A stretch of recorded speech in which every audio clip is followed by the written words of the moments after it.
Le Périgord est bien loin de la Normandie. Pourtant, le 6 juin 1944 a eu un effet immédiat localement.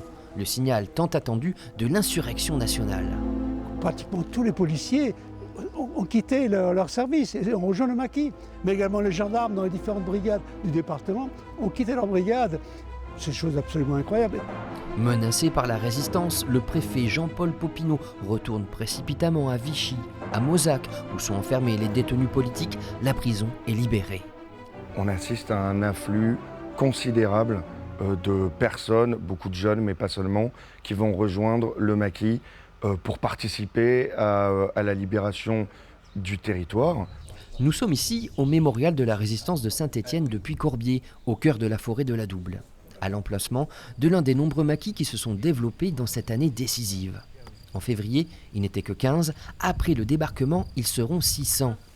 Les jeunes gens de France, chaque jour, montent vers le maquis, volontaires, toujours plus nombreux pour une vie toujours plus rude. Ils se souviennent encore dans les années 2000 de l'odeur caractéristique de la fougère séchée qui constitue leur couche en fait.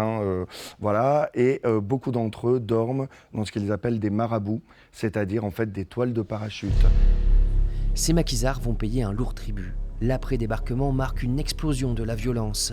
Aux attaques audacieuses des résistants, les Allemands répondent par de nombreuses exécutions. À Mussidan, le 11 juin, à Mouledier, le 21 juin, où le village est détruit.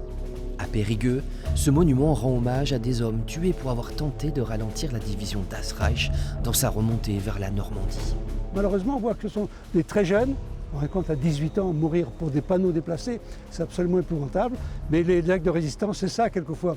On fait quelque chose, quelquefois pas grand-chose, mais qui a son importance quand même, parce que déplacer des panneaux, c'était important également pour retarder la marche à la division Das Reich. La Dordogne aura versé beaucoup de sang, mais au moins elle se sera libérée elle-même par l'action des différents groupes de résistants.